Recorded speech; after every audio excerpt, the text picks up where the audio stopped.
नमस्कार विद्यार्थी मित्रांनो आपलं सर्वांचं या ठिकाणी स्वागत आहे। आपण बघतोय तलाठी भरती। तलाठी भरतीच्या जुन्या यापूर्वी झालेल्या ज्या प्रश्नपत्रिका आहेत त्या आपण इथे बघतो आहोत। आजचा पेपर आपला महत्त्वाचा असणार आहे कारण की आज आपण इंग्रजी व्याकरणाचे प्रश्न बघणार आहोत। इंग्रजी व्याकरणाचे 25 प्रश्न या ठिकाणी आपण आज बघणार आहोत। सुरुवात आपण या ठिकाणी करतोय। बघा तुम्हाला काय दिलं होतं, in the following passage there are blanks each of which has been numbered. The appropriate alternative has been mentioned against the number given below. तुम्हाला एक पॅसेज दिला आहे, त्याच्यामध्ये काही नंबर्स दिले। नंबर्स म्हणजे रिकाम्या जागा आहेत। खाली त्या नंबरमध्ये तुम्हाला काही शब्द दिलेले आहेत, त्या रिकाम्या जागी योग्य शब्द भरा असं म्हटलंय। म्हणजे तुमच्याकडे काय असलं पाहिजे माहिती का, व्होकॅब्युलरी असली पाहिजे, तुमच्याकडे शब्दसंग्रह असला पाहिजे। तुम्हाला काय पॅसेज दिला आहे, पॅसेज आपण बघूया। New industries supported by foreign interest offer salaries to their employees at all levels of responsibility than locally owned industries. They need people and are to pay high wages to retain them. तुम्हाला passage वाचायचा आहे, पॅसेजनुसार नेमकी रिकामी जागा काय येईल, त्या ठिकाणी कोणता शब्द येईल तो बघायचा आहे। New industries supported by foreign interest, पुढे रिकामी जागा दिली। ऑफर, पुढे रिकामी जागा दिली। आता इथे तुम्हाला ऑप्शन दिले, मग foreign interest, seldom, hardly, never की युज्युअली। बघा तुमच्या समोर जे शब्द दिले, तुम्हाला योग्य शब्द या ठिकाणी भरायचा आहे, योग्य पद्धतीने या ठिकाणी जायचं आहे। एक सेकंद बघा, तुमच्या समोर काही शब्द दिले। आता इथे तुम्हाला दिलं होतं सेल्डम, हार्डली, नेव्हर आणि युज्युअली। तुम्हाला वाक्य व्यवस्थित जर तुम्ही वाचलं तर तुमच्या लक्षात येईल की नेमकं मला वापरायचं काय। New industries supported by foreign interest म्हणजे एक नेहमी म्हणतो आपण नवीन इंडस्ट्री आहे ती फॉरेन इंटरेस्टला, त्या ठिकाणी आपल्याला काय येणार आहे, सेल्डम क्वचित, कधीच नाही, नाही की युज्युअली। युज्युअली हा शब्द या ठिकाणी येणार आहे। Interest usually okay. ऑफर डायडॅश सॅलरीज टू देअर एम्प्लॉईज। बघा ऑफर डायडॅश सॅलरीज, कशी सॅलरी, बेटर, कंपेरेबल, अनरिझनेबल की प्रोपोर्शनेट। तुमच्या समोर 4 ऑप्शन या ठिकाणी दिलेले होते। 27 नंबरचा प्रश्न होता। आता त्यांना सॅलरी कशी भेटते आहे मित्रांनो, इथे जर तुम्ही वाक्याचा अर्थ बघितला तर चांगल्या पद्धतीची सॅलरी या ठिकाणी भेटते आहे, म्हणून आम्हाला बेटर हा शब्द इथे वापरावा लागेल। ऑफर आहे ना, ऑफर मध्ये काहीतरी चांगलं असतं। Offer better salaries to their employees at all levels of responsibility than dash locally own industries. म्हणजे जे लोकल इंडस्ट्रीज आहेत त्याच्या तुलनेमध्ये तुम्हाला या ठिकाणी चांगल्या पद्धतीची सॅलरी भेटते। पण इथे म्हटलं रिस्पॉन्सिबिलिटी दॅन डॅश लोकली। आता इथे 28 मध्ये काय येणार, than did locally, do locally, dare locally, does locally. 28 नंबरचा प्रश्न जे आहे मित्रांनो, म्हणजे याच्या तुलनेत तुम्हाला म्हटलेलं आहे देअर या ठिकाणी येणार आहे than their locally own industries. Their म्हणजे त्यांच्या, देअर हा शब्द या ठिकाणी वापरला जाणार आहे। They need dash people. बघा कसे people, less people, local people, more people की talented people. They need dash people and are dash to pay high wages to retain them. आता ते हाय पे त्या ठिकाणी रिटर्न त्यांना पगार देत आहेत, सगळ्या गोष्टी देत आहेत, त्यांना कसे पीपल लागलो, कमी लागतील, लोकल लागतील, मोर लागतील की टॅलेंटेड, सरळ टॅलेंटेड पीपल लागणार आहेत। काय टॅलेंटेड हा शब्द प्रयोग तिथे आपण वापरू शकतो। People and are dash to pay high wages to retain them. 30 नंबरचा प्रश्न आहे, बाउंड, विलिंग, फोर्स, रिलुक्टेंट। बघा तुमच्या समोर या ठिकाणी तुम्हाला रिकामी जागा भरायची आहे।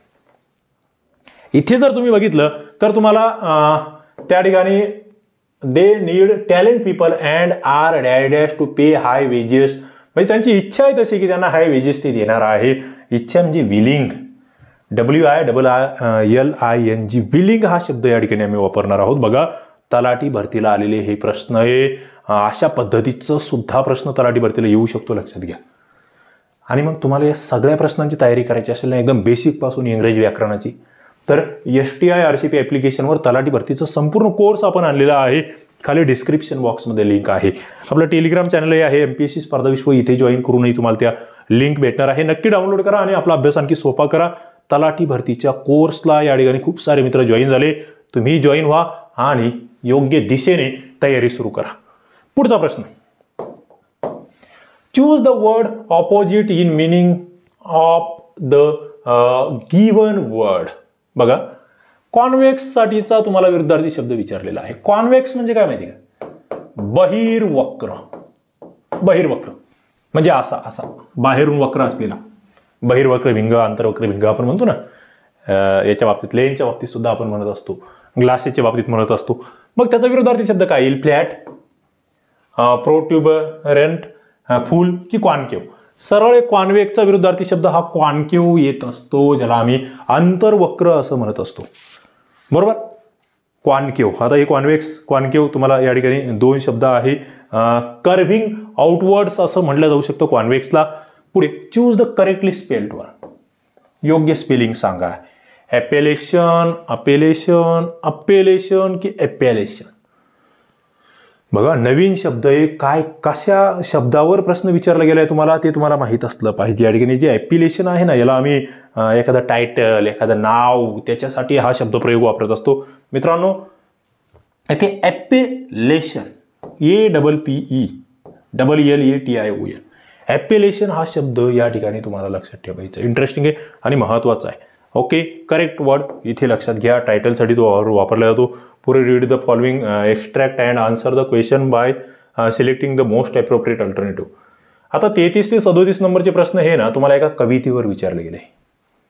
कविता दिली आहे, तलाठी भरतीला कसे प्रश्न येऊ शकतात याच्या आधीचा पेपर आहे हा. तुमच्या लक्षात येईल की अरे इथे एखादा पॅसेजही दिले जाऊ शकतो, एखादी पोयम दिली जाऊ शकते, त्यावर प्रश्न विचारले जाऊ शकतात. तुम्हाला दिलं होतं, whose woods these are I think know, I think I know. His house is in the village though. He will not see me stopping here to watch his woods fill up with snow. My little horse must think it queer. बघा, हॉर्सचा उल्लेख येते. To stop without a farmhouse near between the woods and frozen lake. The darkest evening of the year, he gives his harness bell a shake to ask if there is some mistake. The only other sounds the sweep of easy wind and downy peck. The woods are lovely, dark and deep, but I have promises to keep. बघा, and miles to go before I sleep, and miles to go before I sleep. मित्रांनो, इथे पाहिजे शब्दसंग्रह. तुम्हाला अर्थ एकदा कळाला की मग तुमच्या समोर जे प्रश्न असतात का त्यांची उत्तरं तुम्हाला येण्यास सुरुवात होते. आता हे थोडंसं व्यवस्थित तुम्ही वाचू शकतात, पण मी तुम्हाला जनरल एक फास्टमध्ये घेतलेला आहे की बाबा अशा पद्धतीचं असू शकतं. माइल्स टू गो मीन्स तुम्हाला या ठिकाणी विचारलेलं होतं. मित्रांनो, माइल्स टू गो म्हणजे काय? He has to travel miles together, he has to accomplish many task, promise to make, crosses through the dark woods. 33 नंबरचा प्रश्न, याचं उत्तर तुम्हाला या ठिकाणी दिलेलं आहे त्यांनी. He has to accomplish many task. Task म्हणजे काम आपण म्हणत असतो, त्या ठिकाणी अनेक कामं पूर्ण करण्यासंदर्भात म्हटलं आहे. Having must to do in life before dying असं म्हटलेलं आहे. पुढे, ही वुड्स बिलॉंग टू, तुम्हाला वरती जे दिलं आहे, rustic fellow and urbanite, the forest officer, the forest staff, म्हणजे the woods belong to woods. त्या ठिकाणी तुम्हाला हा प्रश्न विचारलेला आहे. 34 नंबरचा हा प्रश्न या ठिकाणी होता. आणि जे अडाणी सहकारी आहे, रस्टिक फेलो आपण ज्याला म्हणतोय, त्या संदर्भात हा या ठिकाणचा हा प्रश्न आहे. Despite the darkest evening.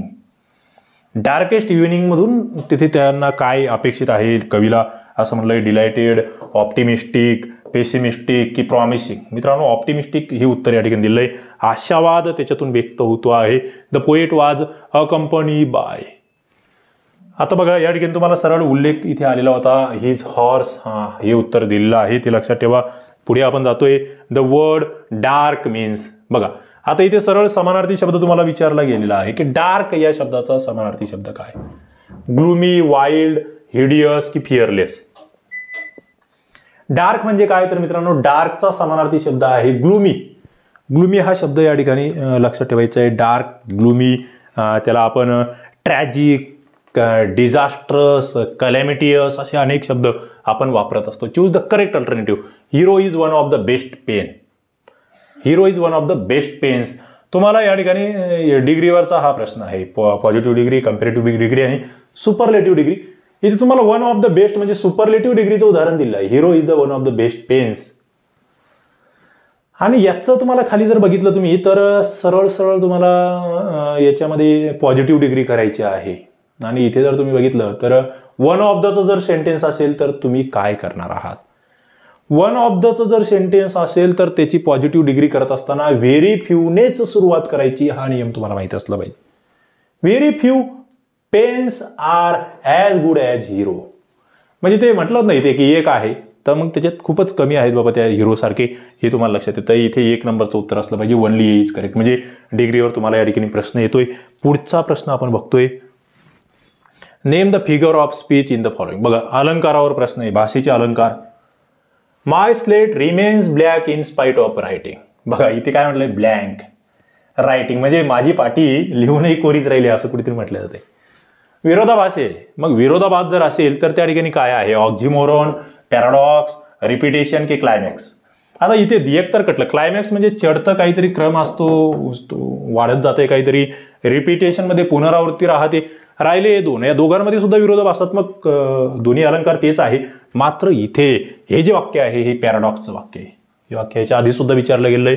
महत्वाचा हा अलंकार आहे. 39 नंबरचा लक्षात ठेवावा लागेल. पॅराडॉक्स मध्ये काय असतं, अ सिच्युएशन विथ टू किंवा त्याचे जास्त parts than seem strange or impossible together असं म्हटलं गेलं आहे. म्हणजे जे की एकमेकांच्या सोबत नाही, विरुद्धार्थी असतं सगळं. त्याच्यानंतर एरर तुम्हाला ओळखायचं सांगितलेलं आहे. He has seen the picture yesterday. No error. वाक्य बरोबर आहे का. He has seen the picture yesterday. बघा इथे येस्टरडे हा शब्द वापरलाय. येस्टरडे म्हणजे कशात चाललो, पास्टमध्ये चाललंय. येस्टरडे हा शब्द कुठे वापरला जाऊ शकतो, फक्त काल म्हटलंय ना. काल म्हटलं म्हणजे भूतकाळात. आणि जर भूतकाळात म्हटलं गेलंय तर ही हॅज सीन, हॅज येऊ शकत नाही भूतकाळात. इथे हॅड पाहिजे होतं. ओके, म्हणजे इथे पहिलं चुकतंय. टेन्सवर आलेला हा प्रश्न आहे. तुम्हाला या ठिकाणी कळत असावं. इंग्रजी व्याकरण एकदम सोप्या पद्धतीने शिकवतोय. आणि आपण ग्रामसेवक भरतीची सुद्धा सिरीज सुरू केली आहे. ग्रामसेवक भरतीचा कोर्स सुरू केलाय. ग्रामसेवकचे सुद्धा सगळे लेक्चर्स, मराठी, इंग्रजी, गणित, बुद्धिमत्ता, जीकेचे लेक्चर्स बघत चला. कारण की तलाठी भरतीला ते सगळे उपयुक्त ठरणार आहे. सेम आहे सिलेबस. ते टेक्निकल तिकडचं सोडलं तर काठिण्य पातळी सेम आहे. इथे 1 नंबरचं उत्तर आलं पाहिजे होतं. Choose the correct alternative. बघा योग्य पर्याय निवडा. We dash to the zoo when he called on us. बघा इथे तुम्हाला इथे सुद्धा टेन्स, सब्जेक्ट वर्ब ॲग्रीमेंटचं हे वाक्य आहे. When dash to the zoo, we dash to the zoo when he called on us. आता कॉल्ड म्हटलंय म्हणजे काय हो, इथे पास्ट आहे बरोबर. मग त्यानुसार इकडे काय येईल, we went, we have gone, we had gone, we were going. 41 नंबरचा हा प्रश्न या ठिकाणी आहे. आणि सरळ पास्ट आहे म्हटल्यावर इथे ये हॅव किंवा वेअर गोईंगचा विशेष नाही, INGचा विशेष नाहीये. Had gone, we had gone to the zoo when he called on us. आम्ही तिथे गेलो होतो तेव्हा त्यांनी आम्हाला कॉल केला होता. हॅड गॉन या ठिकाणी येणार आहे. पुढे choose the most suitable alternative. Successful people are genuinely very efficient in dash their task. बघा सक्सेसफुल पीपल जे असतात ना ते त्यांच्या कामाबद्दल कसे असतात तुम्हाला खाली दिले. मग efficient in making their task, attaining their task, accomplishing their task आणि अचिव्हिंग देअर टास्क. 42 नंबरचा हा प्रश्न या ठिकाणी आहे. मित्रांनो इथे जर बघितलं तुम्ही तर तुमच्या समोर येणार आहे अकम्प्लिशिंग देअर टास्क. हे या ठिकाणी उत्तर असणार आहे.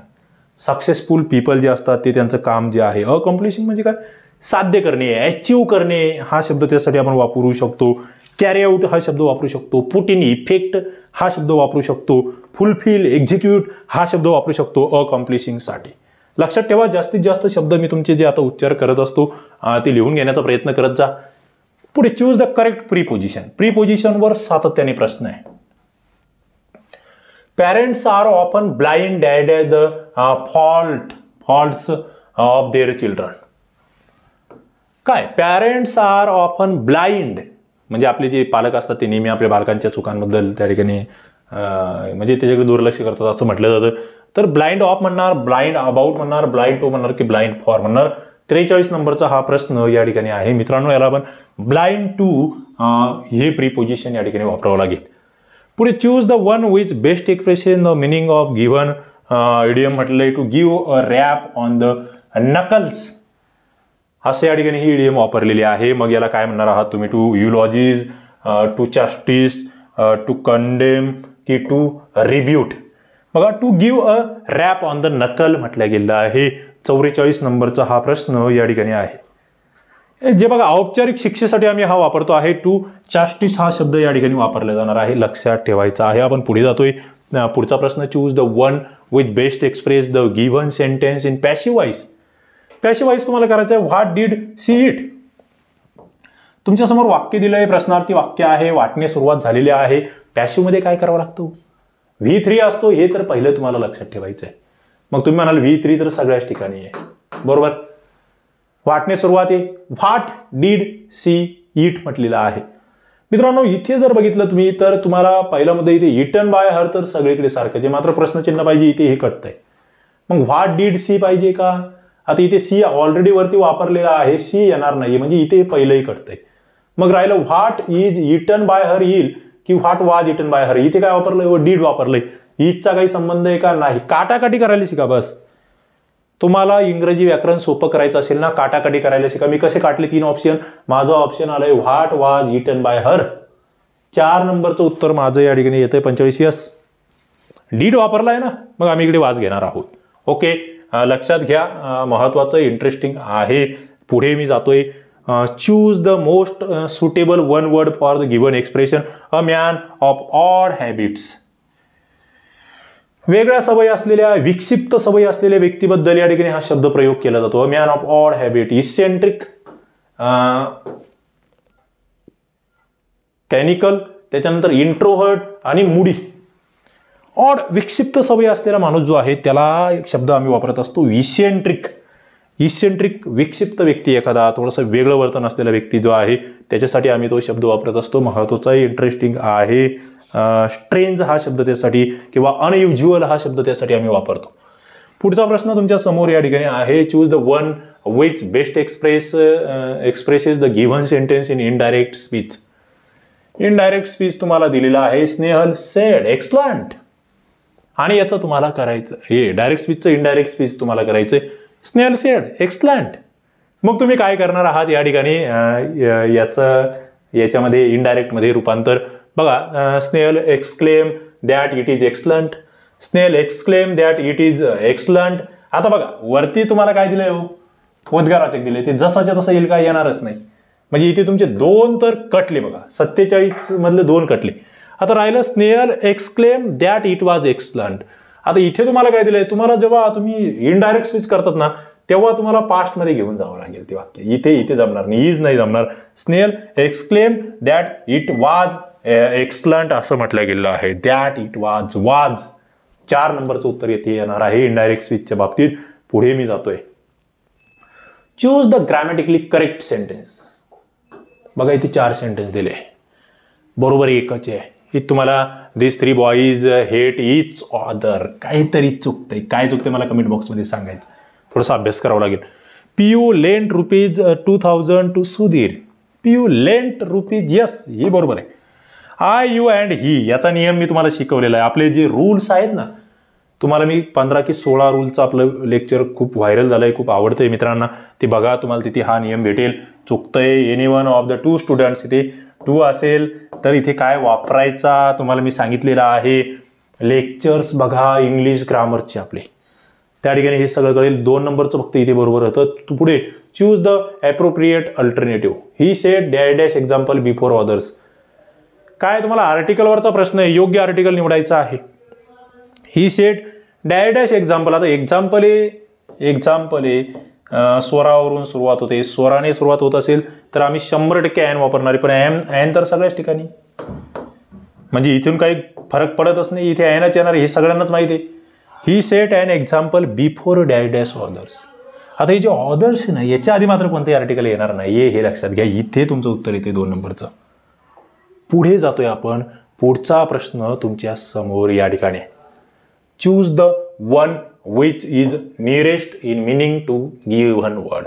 बघा व्हर्नल हा शब्द इथे दिला आहे VERNAL. याचा तुम्हाला नियरेस्ट मिनिंग शोधायचा आहे. डर्टी, लॅक्झरियंट, स्प्रिंग लाईक आणि प्रोन. व्हर्नलसाठी तुम्ही काय समानार्थी शब्द त्या ठिकाणी सांगणार आहे. मग व्हर्नल म्हणजे स्प्रिंग लाईक. स्प्रिंग म्हणजे काय? वसंत ऋतू. वसंत ऋतू सारखा स्थानिक स्वरूपाचा त्याला आम्ही व्हर्नल असं म्हणत असतो.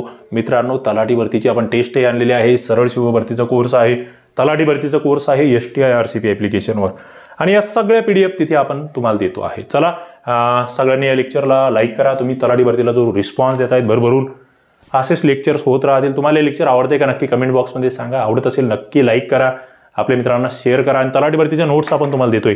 ॲप्लिकेशन डाउनलोड करायचं, काही लेक्चर्स बघायचे, आवडले प्ले स्टोअरला जाऊन 5 स्टार रिव्ह्यू द्यायचा, त्याचे स्क्रीनशॉट काढायचे आणि आपला व्हॉट्सअप नंबर खाली दिला आहे त्याच्यावर पाठवून द्यायचे. तुम्हाला तलाठी भरतीच्या सगळ्या नोट्स फ्रीमध्ये आपण देतो आहोत.